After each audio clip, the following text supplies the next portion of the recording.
Pagdating sa sacrifice na parang malatal na galawan, Daniel Dubob po ang pinaniniwalaang talaga namang matindi pagdating sa ganyan. Idol ko po ito. Kaya nga po ako ay tinatawag na Daniel Bugbog. Kasi si Daniel Dubob, sacrifice sabay panalo. Ako, sacrifice sabay resign. Anyway, naglalaro si Daniel Dubob sa Chess.com Classic Champion Chess Tour 2024 na kung saan naglaro si Wesley sa play-in po, no? Round number 8, very important game niya. Laban po kay Gregory Aparin. Pag nanalo kasi siya dito, talaga lang kailangan niya last round, pasok na po siya sa Division 1 bracketing eh. Anyway, ano nangyari? Aba, matinding sacrifice ang matutunghayan. E4 po ang tinira ni Dubob. Nag-E5 si Oparin, nag-Bishop C4, Bishop opening lang. So pagka Knight C6, Knight C3 lang. Pagka Knight F6, nag-D3 lang. O, di ba? Kung mapapansin niyo po, ano, hindi nilalabas ito minsan kasi nag-F4 yan eh. Pero pagkatira po ng Knight A5, aba, iniisip ko baka umatras eh. Hindi umatras. Eh, ang ginawa ni Dubob, A3 lang. Para saan yan? Dalawang bagay po nakita ko dito eh. Para po pagka Knight takes, ayaw niyang papinin. Pangalawa, kung hindi mo kainin yan, itatakbo. Kaya, kinapture of course, binawi ng pawn, and then continue mo, bakit binigay yung bishop, kapalit yung kabayo, tapos naging double isolated pa. Pero may idea pala yan na ganito. Oh. So, ang tinira po niyan, bishop c5. Eh. Pagka bishop c5, knight f3 develop lang. Nag d6, and then queen e2 lang. Eto na, oh. Pagka h6, bishop e3, kinapture takes, and then pagka b6, Windside castling ang plano. At dahil po sa pawn na nasa c4, medyo mahirap atakihin yan. Usually kasi pag ganyan, ang mabilis na atake yung bubomba kang ganun eh. Pero dahil may c4 pawn, eh hindi basta-basta makabomba. Bantay sarado po yung mga important square na yan eh. So dito po ang tinira po ni Oparin, Bishop e6 na hindi daw ganun kaganda eh. Bakit? Eh si Dubob kalaban niya eh. Akala niya may pressure siya dito. Hindi niya naisip si Dubob ang kalaban niya. Knight takes e5, mati kay Dubob yung mga ganyang simple sacrifice. Hindi makapture doon, no? Tapos depensado pa yung c4. Kaya na pa queen c8 yan. Pagka queen c8, bumalik lang. Ngayon pagkabalik, pwede nang bawiin yung c4. Pero hindi po kinapture. Ang ginawa, nag-castling. Ngayon, bago ko lang ipakita, ano ba mangyayari pag kinapture yan? Pwedeng i-takes kaso mag-i-e5. Pre, kakainin mo yan, no? Pag gumalaw yung knight mo, may capture dun eh. Okay? So, kinapture po yan and then sasagutin lang ng knight takes e5. Ayan, may threat dito.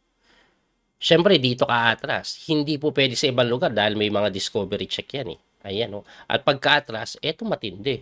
Eto lang daw yung gagawin, mga sir. G4 na umati ka bongbong.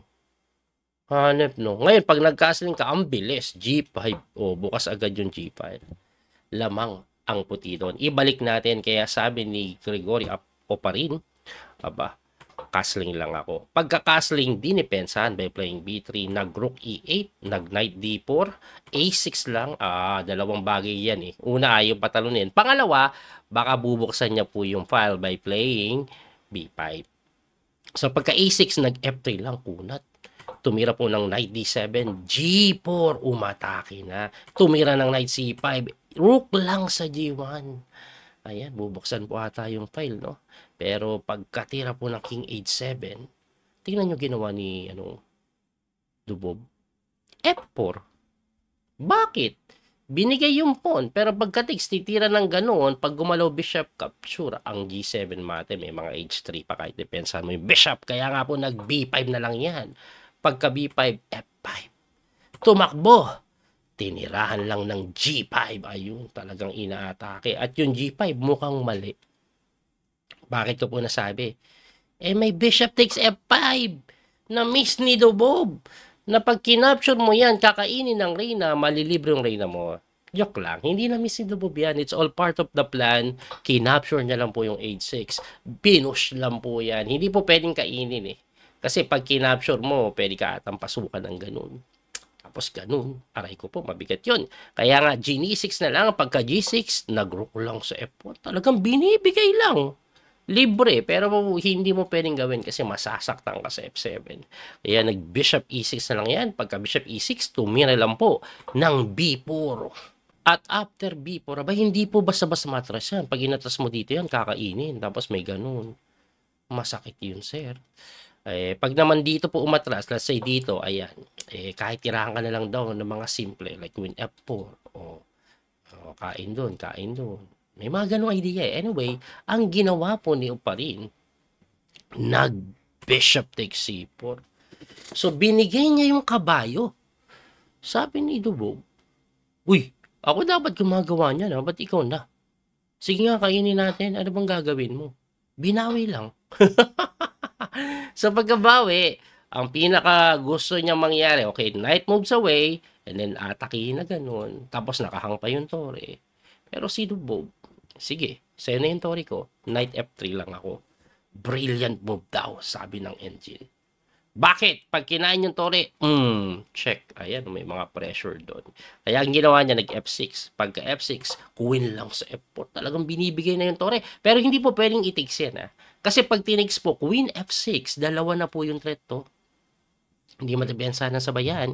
Kaya nag-queen E6 na lang. Pagka queen E6, nagpakilala ng matindihan si Dubov. Ako si Dubov. Hindi ako nabubuhay nang walang sacrifice. Kaya etong sa'yo. Sinacrifice yung tore. Rook takes G6 lang. Anong mangyayari pag kinapture? Kinapture po yan. Anyway, pag hindi kinapture, di gaganon. Kaya may threat pa doon, di ba? Kaya kinapture po yan. At pagka-capture, tumira lang ng rook sa may G1. Tumakbo. Rook sa may G7, King H8, and after Knight H4, nag-resign si Grigory Oparin.